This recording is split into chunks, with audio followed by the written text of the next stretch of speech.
Times are changing in the higher ed industry, with costs skyrocketing, a college degree no longer offering the same guarantee of a future job. Many institutions have had to rethink how they operate and what they offer. Over the past decade plus, Gloria Larson has been leading such efforts at Bentley University in Waltham, transitioning the school from a college to a university, adding new programs, launching the school's Center for Women in Business, and she's written all about the driving forces behind these efforts in her book, Prepared You: How Innovative Colleges Drive Student Success. Larson also happens to be Bentley's first ever female president, a distinction she has taken seriously. Come June, though, she'll be stepping down, but before her final bow, she's going to take one here. Gloria Larson, it's great to see you. It's great to see you. This feels like a final exam.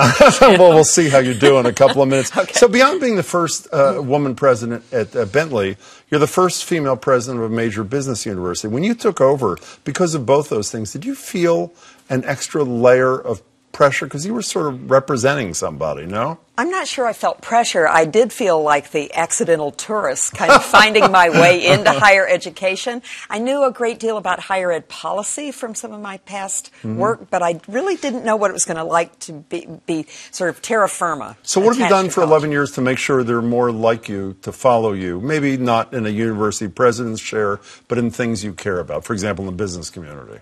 Well, so let me start with, before I get to women, let me start with millennials and how much I care about millennials. I ended up at Bentley because I used to recruit for my old law firm, Foley Hoeg, and including at my own alma mater, UVA. And I found this new generation of millennials to be really intriguing. To me, it was the first generation that thought in triple bottom line ways. They thought about people and planet, not just profits. And I thought, oh my God, they're like children of the corn. Where did these kids come from? And I was talking about this at a dinner party one night. True story, and someone said, I think Bentley, then college, is looking for an unorthodox president.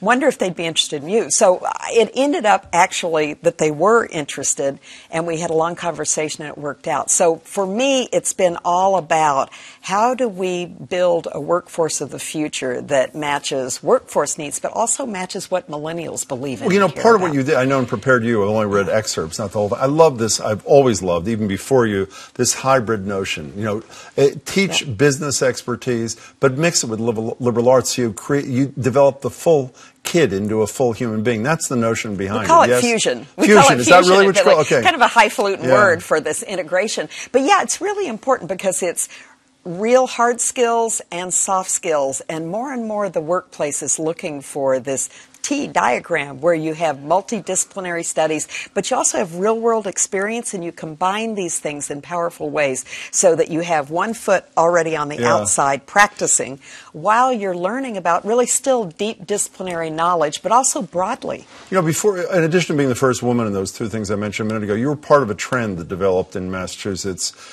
People with huge experience in other parts of life, the Bill Bulgers of the world who went on to UMass, Curry Healy down the road at Babson. How's that worked out? You don't come from academia. Is that a good thing, or is that a problematic thing? And what's the learning curve? You know what? I can't judge anybody else's experience. How about you? Well, I have to say there was a steep learning curve initially, but honestly, faculty and staff couldn't have been kinder to me.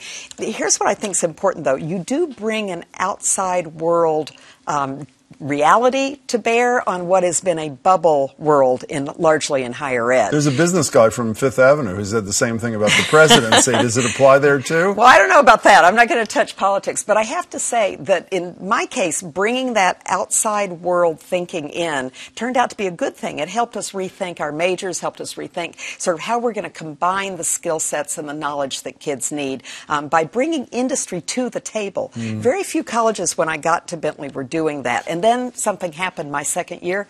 We had a global recession. That changed everything for higher ed. Can we talk about gender outside of private higher education for a minute? Shirley Leong at the Globe has written extensively about a lot of deficits she sees. One of the most recent ones is she writes about something, she didn't call it this, but I will, 0 steps forward, 5 steps back. 10 years ago, there were 9 state universities. There still are. 5 of them had women presidents. Right now, 0 have women presidents.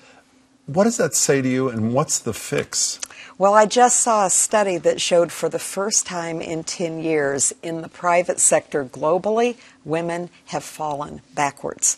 So there's something that's stopping progress at this point. What is it? We're in progressive Massachusetts. 0 women running universities. Bentley is I have part a theory. What is the theory? I have a theory. I mean, we have I think my legacy at Bentley is going to be our Center for Women in Business, which is going great guns. But my theory is that we picked all the low-hanging fruit. We've gotten many more women into colleges and into the business world. What we haven't done is been able to get women up the ladder. The retention issues are grave, but subliminal bias is very hard to change. But subliminal bias seems to be at a higher level in this state. Bentley is part of the Boston Club thing that I'm obsessed with. It puts out the study about women in C-suites, and you train them for that, and boards of directors. You serve on a number, I believe, or have at least. I do. In the 100 biggest corporations in the state, 0 zeros, 10 of them. 10 public corporations have not one woman in a C-suite, not one woman in a board. When you go into some of those rooms, I assume you're it. Is that not true? Well, no longer on the boards I sit on. They're reaching virtual parity, my 2 companies. But how does Massachusetts, 0 state universities,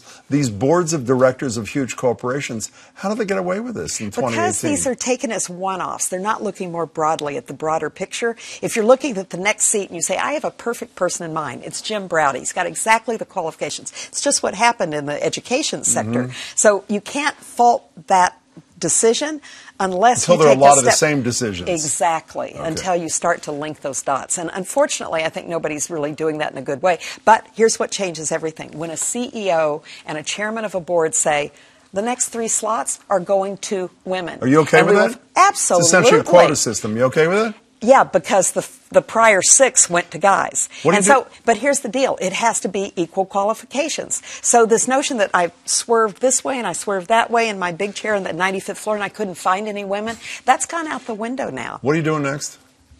She obviously knows, and she's not telling me. I can tell. Actually, I do know. I can't tell you even a white lie. I do know. Watch this space. Okay.